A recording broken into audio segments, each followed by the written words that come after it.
Hey, Ola, welcome to the channel. Lost Canuck here, and you see, hey, I got my cooking hat on. Means one thing, you guys know what it means, we're gonna do some cooking. And on today's cook, we're gonna take this beautifully marbled picanha, Brazilian picanha steak. You can see the marbling in here. And it's got a really nice fat cap on it.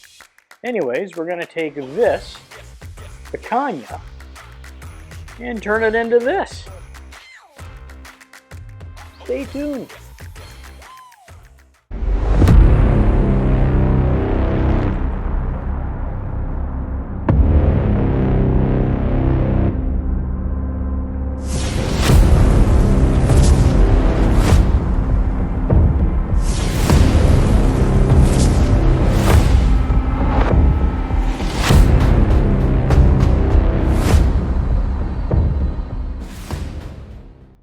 Alright, so for all you Lone Star Pellet Smoker fans, I'm going to cook this on my 42-inch pellet smoker. We're going to dry brine it overnight, so I'm just preparing it right now. Alright, so what you hear in the background is probably my cat. And he's starving all the time. Alright, so what we have here, I went over to Hagberg's Country Market in Lake Elmo, Minnesota, and I got a picanha steak. And these things are awesome. Billy did a very nice job trimming, thanks to all the people over there at Hagberg's. And really, I don't really have to do much. What I'm going to do is I'm going to score the fat cap. Okay. Then we're gonna season this. So you just have to lightly score it. And on the Lone Star Grillz 42-inch pellet smoker, it's got a very nice searing plate that you just slide over. So we're gonna smoke this tomorrow on the smoker at 225. Get some smoke on it. Bring the internals up to a medium rare. And then sear it off. So we're just going to, like I said, I want to dry brine this overnight. And the reason I score the fat cap is just to help it render with the cooked. Alright, so now that you've cross-hatched and scored the fat cap, this is a very tender and juicy steak when it's done. So what we're going to do is I've got it all scored. I'm going to take some of my Wagyu beef tallow. This is Cornhusker. I didn't know they made this stuff, but they went from duck fat to beef tallow. So we're just gonna rub that in so there's something for the rub to stick to. Okay, so I'm going to use simple SuckleBusters salt, pepper, garlic. Now, a traditional Brazilian steakhouse is just going to use very coarse salt, but I really like the garlic and the pepper part of this, so I'm just going to season this up and let this dry brine in the fridge overnight.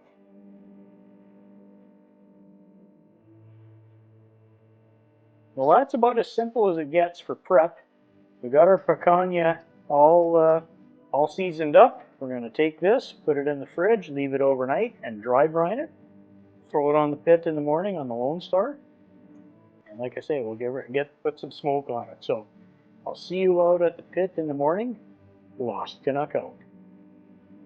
Hey, it's your Lost Canuck. Well, we're down here at the Lone Star Grillz 42-inch pellet smoker. And we're just about ready to put the picanha, Brazilian picanha roast on here. And we're going to roast her low and slow over on the cooler side there, right around 2 1/4. And then we're going to reverse sear it at the end and try and make it up like a Brazilian steakhouse. So I'm going to load this thing up with some Smokin Pecan pellets. The smokiest pellets you can get out there on the market. Now, some of you guys have been telling me, hey Lost Canuck, they smoke like crazy, but I'm not getting much flavor. Well, coming up, we're going to do a little test on these things. I'm going to compare the Smokin Pecan pellets, which I really like to use, They're a little more expensive, but if you want lots of smoke, good flavor, not that this doesn't put out lots of smoke, but this stuff even makes it more. I found a place that sells 100% pure pecan wood pellets. So I'm going to compare the pecan shell pellets with the woods ones. I think it's called Papa's Pellets. But anyways, let me throw this in the hopper. We're going to cook with the Smokin Pecan because I really enjoy using them.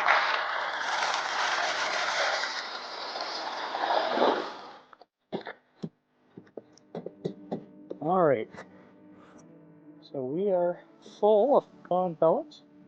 I'm going to set this thing to, it should start up at 225. There it goes. All right, I cleaned out the burn pot, opened the stack, so we're ready. This thing, don't look at my grill or my smoker here too hard. It's still very filthy. I only cleaned the grates, but we're going to do a deep clean video here soon. All right, well, I'll see you when it's time to throw the roast on. Lost Canuck out. All right, Lost Canuck here. Well, we're back at the Lone Star, and I'm going to throw that beautiful Picanha roast on here. But before I do, I'm going to put a couple temp probes in to make sure that we're doing the right thing here. So I'm going to put the thermal works in there, and I'm going to throw my fireboard in for fun. There's the minimum insertion there. It's probably the center right there. I'm going to place this like this, the fat cap up. All right, got my little drip pan under there, and we're good to go. All right, now I'll probably have to spritz this, so I'll see you in about, I don't know, maybe an hour or so. Got to take my son out for a drive. He's learning how to drive, so. All right, so it's set at 225. Got everything on the pit. Beautiful picanha that Billy cut me over at Hagberg's. Thank you, Billy. And we'll see how this cooks. See you in a bit. Hey, well, we're back at the pit. The RFX is telling me that it's about 125 or so internal.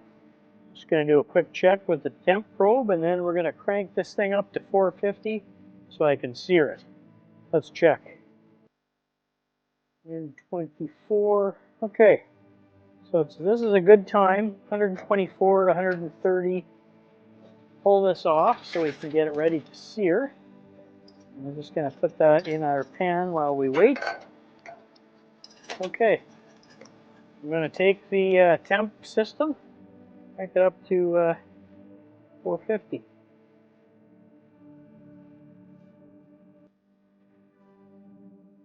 Okay, so we've got open flame in the burn pot. I'm just going to close this up until we get closer to the temperature. I'll let this sit here and rest for a few minutes. And it shouldn't take too long to get up to 450. I'm going to say maybe 10 minutes. I'll bring this inside so we don't get it covered with flies or anything. And I'll come back on. We're gonna sear this off, and I'll meet you up at the barbecue lab, and we'll cut into it and see how it works. We'll see when it's time to reverse sear this thing. All right, well, we're at 450 or a little over 450.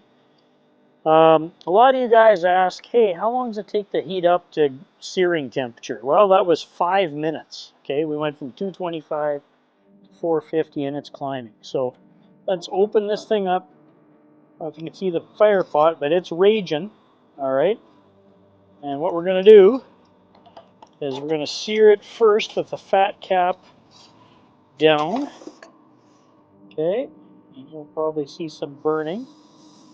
You hear that sizzle. Okay, so with the lid open, I'm leaving the lid open.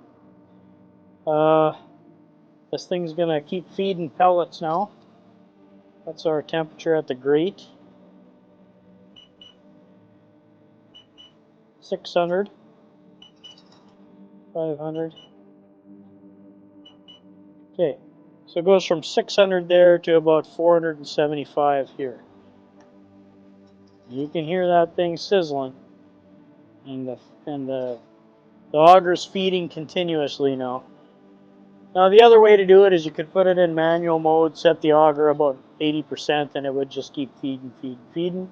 It's another way to do it. You're just kind of cheating the controller, keeping the lid open. It'll never, it'll say it's never getting to 450, and we are searing. All right, and I can check the internal temp. I'm going to pull this off when it's about 145 or so. I've got my fireboard probe on there. All right, well, let's flip this. Oh yeah, we're getting crust on it now. All right, well, still searing it. Let's do a quick temp check. You hear this thing sizzling. 130, so it's a little too early to pull off yet. 133, 132. Yep, so you want to probably bring this up to about my family likes it more medium. But I'm going to flip this. Get the fat cap going here. Got a good crust on it. There we go. You can see that flame's really going. Now I'm blowing through my expensive pellets here, but I want to get a good sear. All right, let's see. Well, the thermo or the fireboard's telling me it's 140. The thermal work still says it's in the 130s. So let me check. All right, well, I'm in manual mode now at 80%. Yep. And the temperature's climbing up. 392. So this thing should really climb.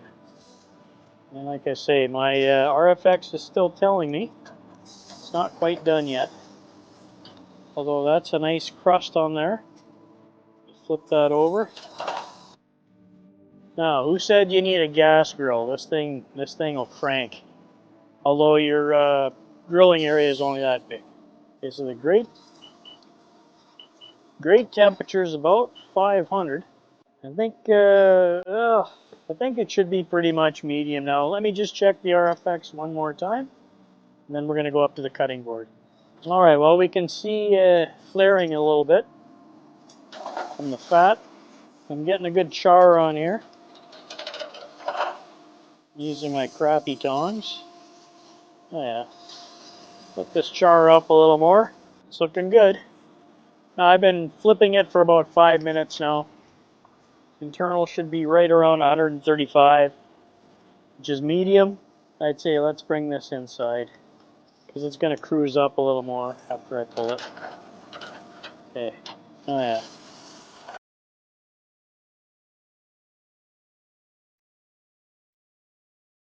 Let's pull this because it's going to cruise over temp there. And turn the auger down a little bit before I put it in cool down mode. Oh, I have the old controller. There. It's in cool down now. Alright, so it's not feeding any more pellets. Temperature's starting to drop.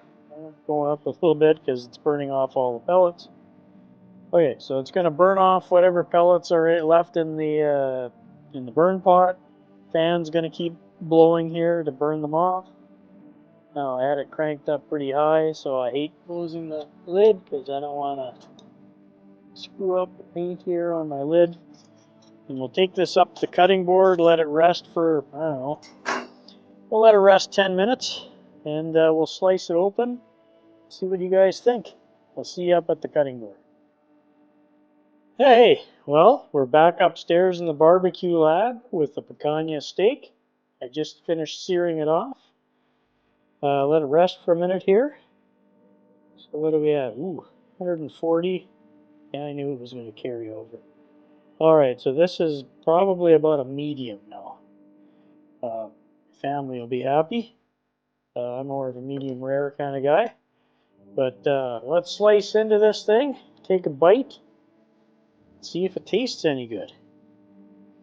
And this was all done on my Lone Star Grillz 42-inch pellet smoker. There you can see there's the fat cap, got a nice crust. There's the bottom. I'm just trying to look for the grain structure here. Okay, so Looks like the grains are running this way. So if I cut across the grain, that's supposed to be the best. Ooh, this looks great. Oh man. Guess I should cut thinner slices.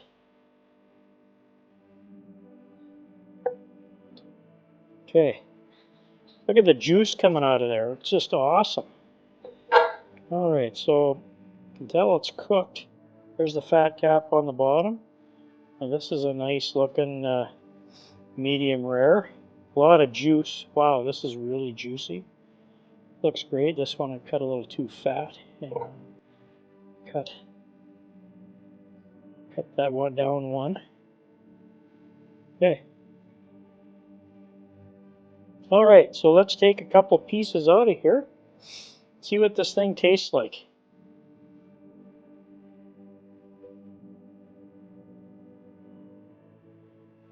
It looks really good. It smells great. Now, will it taste good? And I won't lie to you. It's even got a little bitty smoke ring on the bottom of that. You see that? Oh. This came out nice. Tender, beefy flavor, juicy. I better give the videographer. What